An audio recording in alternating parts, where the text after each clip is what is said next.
So this week online, we talked about generosity here on the Internet campus. Pastor Rick shared a very powerful message, which for any of us, especially in this season of kind of November all the way through December, it's a convicting one.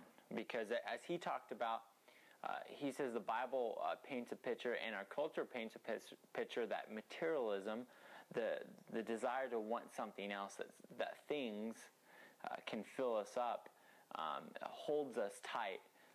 And the Bible teaches that as you give, you break the grip of materialism. And we went through a bunch of different examples, and ultimately it came down to, and I loved how he kicked this off in Acts 15, Peter's talking here, and he's talking through the early church right off the bat, and they're struggling with different things of what was it necessary to be part of the church.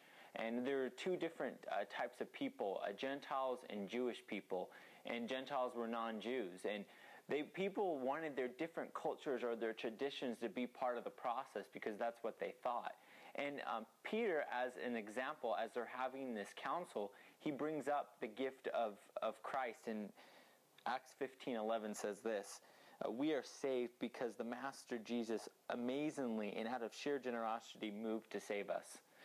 And that idea, Peter is saying that you can't put any standard on what does it mean to be part of Christ, because ultimately Jesus does it all through the cross. And the same thing is true for us, that we need to be generous because the generosity of Jesus paved us to have a way to have a relationship with God.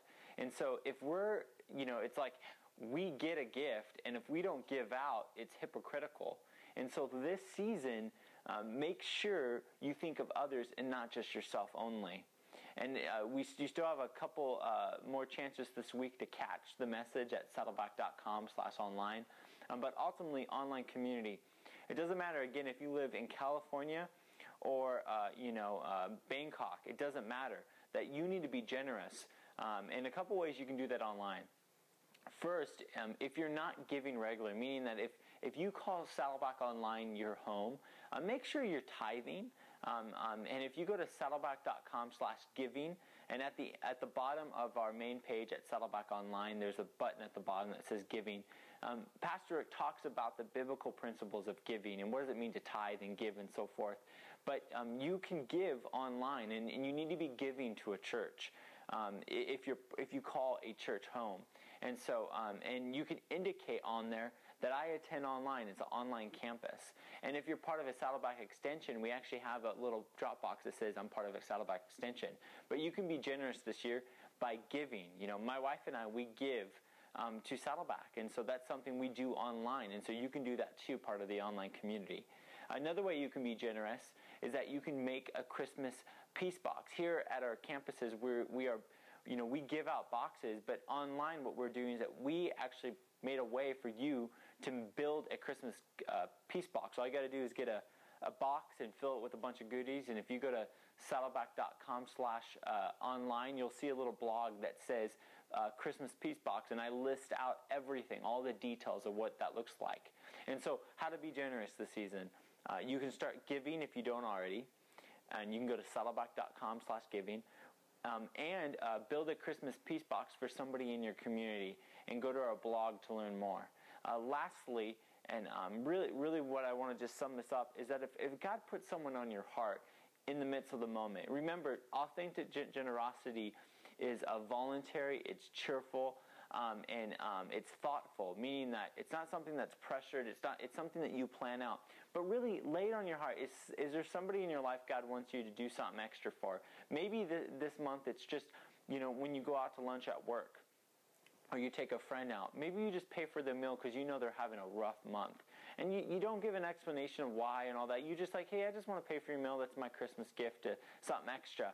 And small ways like that, you can be Jesus. And so remember, start giving if you're not already. Give out a Christmas peace box. Or do something special for somebody.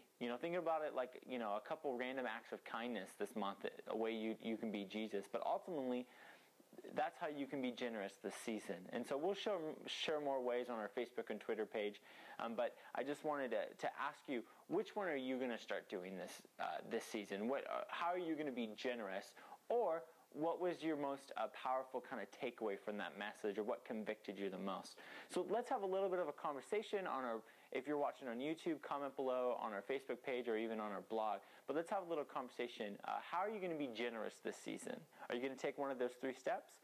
Or what was kind of the big takeaway personally convicted you? You know, I was reading on Twitter, a couple people found a couple different charities they wanted to give to. So share if God led you to give somewhere else. So let's have a little bit of a conversation, okay? And this is the time I ask people, if you haven't already, subscribe to our channel. And the way you can subscribe is you can click right here. Just click right here. I know, it's okay. By the way, Saddleback has a Christmas tree. This is the online campus Christmas tree. It's actually my Christmas tree. But it will represent the online campus. So don't forget to subscribe right now to our channel so you can get regular video updates, and also answer the question, how are you going to be generous this year, this season, this year?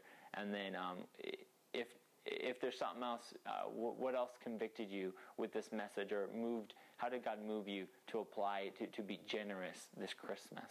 So let's have a little bit of a conversation.